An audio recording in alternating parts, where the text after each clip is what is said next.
Hey guys, it's Amy at Zoe Beck, and I'm going to do my Victober 2021 TBR. So Victober is my favorite month of the year. I love this readathon. I've enjoyed it. This is my 5th time participating. I just love it, and I have so many books I want to read. And my TBR is, there's no way I'm going to read all these books, but I have a lot of possibilities. So I'm going to show you all the things that match the prompts of Victober, which is put on by Katie at Books and Things, Kate Howe, and Lucy the Reader. I'll have one of their announcement videos below in the description box. So I want to talk about the books that I want to read for those prompts, and then I have a couple extras that are kind of maybes on the side that I might grab instead. Or also, I don't know, we'll see. I don't know, this is really ambitious. And then I have a few books that I plan to read around Victober, because I don't want to do everything Victober or Victorian literature. Again, Victorian literature between 1837 and 1901, the reign of the Queen Victoria. So I do have a couple extra things I'm going to read, but I'll get to those at the end. So let's talk about Victober first. So there are several prompts. I'm just going to go through them and what books I've chosen for them. Well, I'm not saying I'm going to read all these books. You guys have to understand. I'm going to read as many as I can, but I'm going to pick and choose what the mood strikes me, because that's just the way I read. So the first one is Katie at Books and Things. Her prompt of read a book that's set in the city and or the country. So I picked 2 books, one for the city and one for the country, because that's just how it works. And for the city, I'd like to read Oliver Twist by Charles Dickens. This is the next book I want to read in my exploration of his work. And I just want to try to get some of the older stuff so I can get to the really good stuff later. I hear not everybody likes Oliver Twist. I mean, the story, we all know it, but not know it. But we know the premise, but not about the little orphan boy. That's about all I know. And so it's been a long time since I've watched any adaptations or anything. I don't even remember a lot of stuff. But I do want to continue with Charles Dickens. I haven't read any Dickens this year, so I feel like I'm missing out. So I need to read that. And then the one for the country is kind of the chunker of the whole group. I have a couple good-sized books, but this one is the mammoth, and that is Middlemarch by George Eliot. So I did the Mooks and the Gripes bucket list book tag last week, and this one has the second most votes on there, is to read Middlemarch. So I would really like to read Middlemarch. I keep thinking I'm going to read it every year, and I keep putting it off, so this might be the year. So I might focus on this early in the month. This one is my highest priority of the books, I think. I've just made that decision.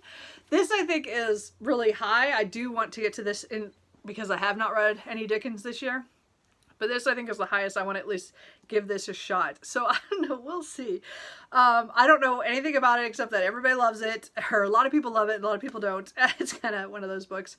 And it has to do with life in this town, Middlemarch, I think. So we will see. I really, as I said, I'm going to this kind of blind, and it's over 800 pages, I'm pretty sure. Yeah, it's over 850 pages. So it's going to be interesting. So anyway. So I would say Middlemarch is probably one I'm going to pick up early in the month in order to get it done. And if I have time, I'll definitely pick up Oliver Twist. So anyway. Number 2 is Kate Howe's prompt, which is read a sensation novel. So I had quite a few of these on my shelf. There's so many I've not gotten to yet. But I decided to go with a Wilkie Collins because I like to read one Wilkie Collins every year. So this year I'm going to read Jezebel's Daughter. So I did have this as on last year's TBR as well, but I've switched it out with something shorter because I was running out of time. Even though this is just over 200 pages, I still was running out of time. So this follows a woman who does some stuff to get her daughter married well, but it's not all very good stuff. Is what I read. So I don't know. I read the first 8 pages, and as I said, I was like, okay, I don't have time to read all this right now. And I meant to read this like all year. I've been staring at this on my shelf going, read me. So this is my sensation novel. So as I said, he's really good at that. And I've read quite a few of his books, and I've read, as I said, one thing a year. And I do want to continue that. So Wilkie Collins is on the list. So Lucy the Reader's prompt is read a novel with a female main character. So I think Mary Barton will qualify for that, by Elizabeth Gaskell. This does follow her and her father in this industrial town and the things that go on with labor and unions and things like that, I think. It's as I said, I tried to read this 2 years ago, I believe, and I got like 60 pages in, and I don't remember what happened now, but I abandoned it at the time. I knew I was going to come back to it. It's just I think I was overloaded. And so I know this year I put a lot of books on my thing. I'm not going to read. I'm going to try not to read too many at one time. I'm going to try to cut back again to where I only have an audiobook and a physical book, but we'll see. We're going to try. But this one is definitely one I want to get to. I want to read all the Elizabeth Gaskells, and I wanted to start back at, this is her first novel. So I do want to read this. Again, North and South is one of my favorite novels now of all time. And I want to get to be able to read Wives and Daughters, but I'm afraid to read that before I read the other books. So I'm going to read some of the others. So hopefully we'll get to that. Number 4, I have listed as it's the kind of a group challenge of reading a popular Victorian novel that you have not read. So that could be so many. I went for popular as it was popular then a lot. And I would say it's still popular in the pulp culture kind of word, like we know the name, but maybe nobody reads it anymore. Because I don't know anybody who's ever read it, but I know that it's out there. So that is King Solomon's Mines by H. Rider Haggard. I just recently read She by him and adored it. So I definitely want to continue on reading his books. They're adventure novels from the 1880s, at least the ones that I've read. So this one's from then. And this is, again, got super popular after this one. And again, the Allard Quartermain series is huge. So I would like to start this series. And I got this one from my library, so I might pick this up first because it's probably going to be due. Everything else is my own, so we'll see. But anyway, so I'm looking forward to that. I think Alan is hired to help rescue or find a missing brother from somebody. So anyway, in Africa. So I would like to read that one for that one.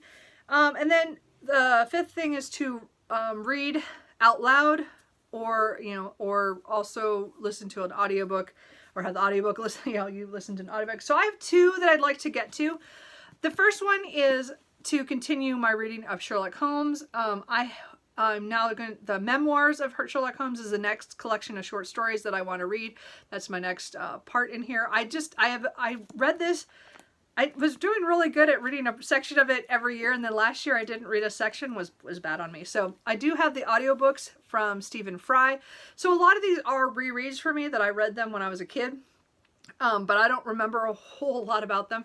So I'm looking forward to getting I can't wait for the Hounds of the Baskerville, but I'm going to wait until I get through how the sequence, or that I'm reading them in order stuff. So I'm still memoirs of Sherlock Holmes is next, so I think there's 12 stories in that one. So I want to at least read that section.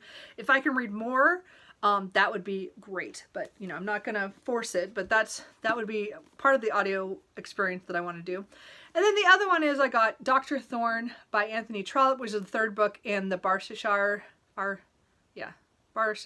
series. Is that I probably said that wrong? I always say it wrong. So I tried to read this I was trying to read the whole series this year with a group of people on Instagram. I know Emily at Novelle Novels is actually completing it. She did much better than I did. I kind of, in May, kind of fell out. I started reading this one, and I wasn't feeling it. I just wasn't ready for another novel. So I needed a break. So now it's been 5 months or so. So I figure I'm ready to get back to at least finish book 3. So I have 3 more books to read, but I can try to read those next year. Hopefully, and then finish the series. But we're following Dr. Thorne, who is in this small part of Barchester. I think he and it's dealing with the Greshams, who are kind of the ones who are the lords of the area, but they're running out of money, and so we get young Frank, who is having to deal with coming of age while his father is struggling, and then Dr. Thorne's niece lives with him, and I think there's a relationship of some sort at some point. I'm not sure. A lot of people like Dr. Thorne. I've not seen any adaptations of any of Anthony Trollope, so I'm going into this pretty blind except that's all I know. So as I said, I got to page 65, and then stopped. So I got the audiobook, so I should be able to continue this, and I'd like to finish that up. So at least I have, as I said, 3 of the series done by the end of the year. So we'll see. And then the last one is the group read, which is going to be Gothic Tales by Elizabeth Gaskell. So I have read part of this a couple of years ago. I got to page 60. I think I got into the middle of the Poor Clare, so I'll probably restart that one. So I read some of the short stories. Like I'd read a couple of them. So, but these are all Gothic Tales. And people always talk about Lois the Witch and the Old Nurse's Tale and something else. So, yeah, Lois the Witch is pretty long, so that's at the end. Anyway, so this is the group read. I do plan to read this because it is a book I have started before and never finished. So I do want to finish that. I am trying to get better about reading the short story collections I have in these kind of readathons where I'm finding ones that I could read a little bit here and there. I think there's an audiobook coming out from Penguin after the first week of October, so I might use a credit and buy that. I don't know. I haven't decided yet. So we'll see. I might read it or I might listen to it. I'm not positive yet. But it is a book that I would like to continue because, again, I would like to read all of Elizabeth Gaskell, and this is one I have not completed. So I'd like to do that. And then 3 books that I'm pretty sure I'm not going to get to, but I might be able to slip maybe 1 or 2 of these in. Just depends on my mood. You know, I might want them better than the ones on the list. I would like to read The Professor by Charlotte Bronte. I only have 2 more Bronte books to read before I want to read some, like the big biography by Juliet Barker. I'd really like to read that one on the Brontes, but I want to finish all the books first. So I have The Professor and Villette left.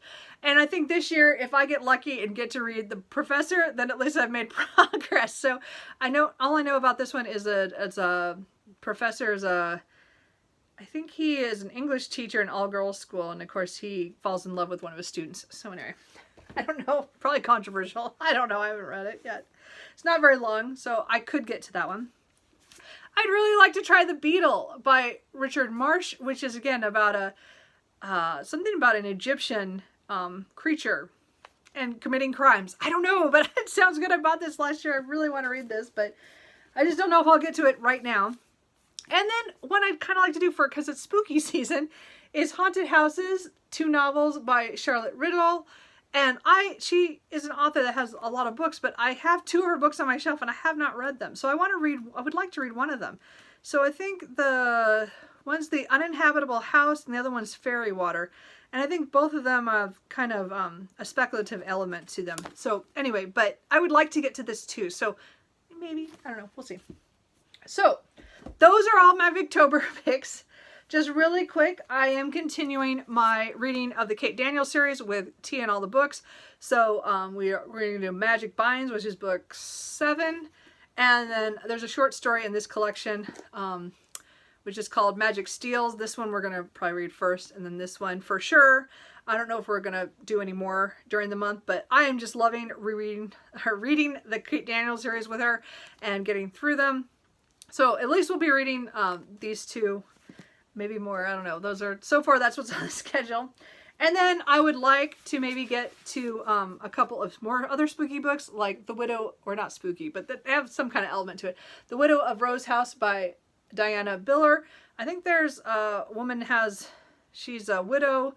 She's pretty scandalous, but I think she thinks their house is haunted or something, and she asks a professor to come help her, and of course there's some kind of love story to that, but I think there's that one. And then I'd like to do The Watchmaker of Filigree Street. I've been wanting to find Natasha Pulley. I've been wanting to read a Natasha Pulley book for years, and I just never got around to it. And I put this on my 5-star prediction to read, and I haven't got to it yet all year. So I just feel like this is the time of year for it. I don't know if that's true or not, but I know it has to do with a man in 1883. So it's in Victorian times. So these are both, I think, well, this is in New York, but that doesn't, not quite the same. But this one takes place in London, I think. And this man comes home to his apartment, and I think he finds a watch sitting on his dresser that he doesn't know where it came from, and then things kind of go from there. And again, Katie from Books and Things loves this book, so I really want to read this, and it's on. I would like to get to that. So those are all the books I like to read in October. Are you guys doing Victober? What are you guys reading? Are you going spooky? Are you going Victorian classics, or just anything at all? Let me know. Let me know if you're reading any of the books I am, or which ones I should prioritize other than Middlemarch, because that's going to be a priority. So anyway, I will talk to you guys later. Bye.